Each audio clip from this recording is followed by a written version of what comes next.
Assalamualaikum warahmatullahi wabarakatuh. Saya Muhammad Fekal Ali Ramdhani, nomor absen 25 kurang lebih, dengan NPM akhir 084, dari kelas Maharatul Qiraah Fasli kelas C, dengan dosen pengampu Bapak Dr. Tubagus Heru Nugraha MHum. Kali ini saya akan menganalisis hadis Riyadhus Shalihin, hadis ke-69 bab 6 tentang takwa. Bismillah. An Abi Hurairah radhiyallahu anhu qala.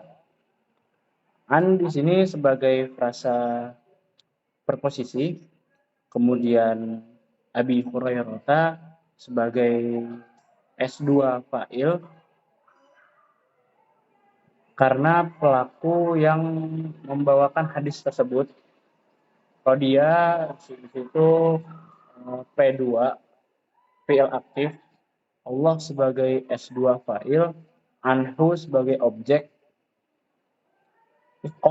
kolanya itu sebagai P2 fi'il aktif. Oke. Kemudian ada qila ya Rasulullah man akramun nas. Qila tersebut P3 karena itu adalah fi'il pasif dari qila. Kemudian ya sebagai frasa nidai dan Rasulullah sebagai frasa idofi. Man sebagai S1 mubtada. Kemudian ada akramun nas, frasa idofi, fungsinya sebagai P1 khobar. Kemudian ada qala atqahum. Qala di situ sebagai P2 fi'il aktif merujuk kepada perkataan Nabi Muhammad SAW. Kemudian ada atqahum. Atqahum merupakan frasa idofi. Frasa idofi S1 mubtada. Dan ada faqalu laisa an hadza tas'aluka. Faqalu itu dari qalu, dari fi'il qala yaqulu, fungsinya sebagai P2 fi'il aktif dan wawunya itu S2 fa'il yang merujuk kepada para sahabat yang bertanya kepada Nabi Muhammad SAW. Ya, ada laisa an hadza merupakan frasa manfis, dan ada nas'alu itu berasal dari fi'il sa'ala yas'alu, berfungsi sebagai P2 fi'il aktif yang mana fa'ilnya itu merupakan dhamir nahnu yang merujuk kepada para sahabat dan kafnya sebagai objek yang merujuk ke Nabi Muhammad SAW yang ditanya oleh para sahabat.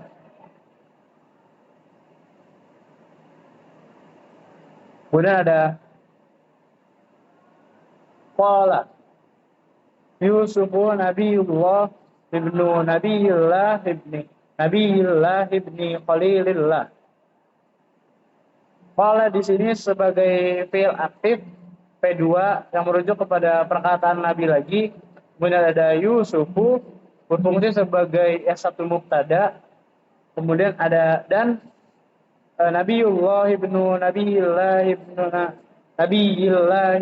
Khalilillah berfungsi sebagai P1 khobarnya. Kemudian qalu laisa an hadza nas'aluka. Qalu ini merujuk kembali kepada perkataan para sahabat, berfungsi P2 fi'il aktif, dan laisa an hadza ini seperti tadi merupakan frase manfis Nas'alu berfungsi sebagai P2 fi'il aktif dan kafnya sebagai objek yang merujuk kepada Nabi Muhammad SAW. Qala itu berfungsi sebagai P2 fi'il aktif.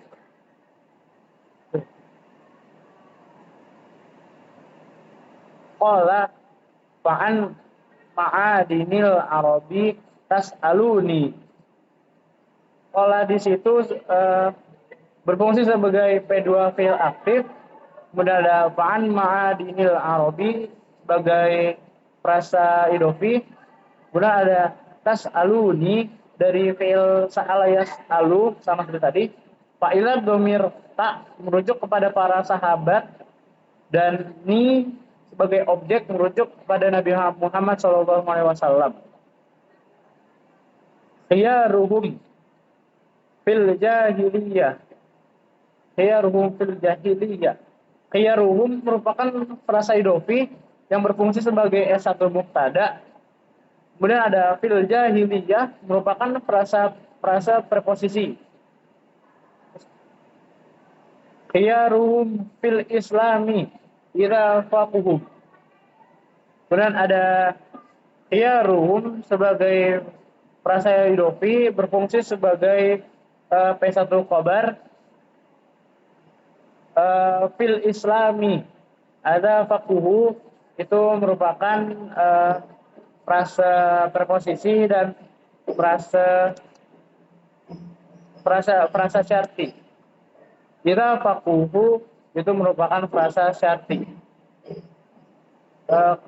Kemudian ada muttafaqun alaih yang berfungsi sebagai satu mubtada, kemudian ada alaihnya berfungsi sebagai P1 khabar.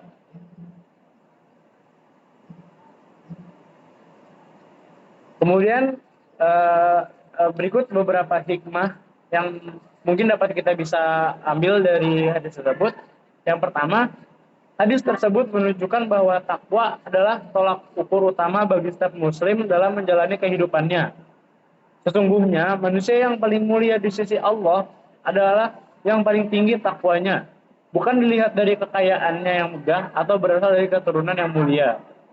Di sini kita tahu bahwa kedudukan manusia tertinggi adalah terletak pada ketakwaannya, bukan dilihat dari jabatannya, dari kekayaannya, ataupun dari yang lainnya, namun dari ketakwaannya kepada Allah Subhanahu wa taala. Yang kedua, takwa berarti mempunyai sikap cinta dan takut yang khusus terhadap Allah. Lebih jelasnya lagi adalah adanya kesadaran terhadap segala sesuatu atas dirinya dan bahkan merasa hatinya yang paling dalam senantiasa diketahui oleh Allah Subhanahu wa taala. Jadi kita merasa cinta dan takut yang khusus. Beda sama cinta dan takut kepada manusia. Kemudian yang ketiga, takwa adalah pangkal dari segala kebaikan. Ketika kita bertakwa, maka sudah tidak ada lagi niat kecil, sekecil apapun untuk melakukan maksiat, melainkan kita akan fokus beribadah dan senantiasa menjalankan perintah Allah dan menjauhi segala larangannya. Keempat, takwa tidak memandang status sosial, ras atau bangsa. Orang yang bertakwa akan dimuliakan oleh Allah Subhanahu wa taala terlepas dari bagaimanapun latar belakang orang tersebut. Dalam hadis tersebut, Rasulullah juga menyebutkan bahwa manusia yang paling mulia adalah Yusuf, Nabi Allah yang berasal dari keturunan Bani Israel. Yang kelima, bagaimanapun mereka yang terbaik dalam kebaikan dan kecerdasan akan maksimal potensinya jika berada pada jalan dan keadaan yang terbaik, yaitu ketika semuanya dibarengi dengan pemahaman ilmu agama yang baik pula. Tidak ada takwa tanpa kita memahami apa itu ilmu agama dengan baik. Mungkin cukup sekian pemaparan analisis hadis dari saya. Kurang lebihnya mohon maaf. Wabillahi taufiq wal hidayah. Wassalamualaikum warahmatullahi wabarakatuh.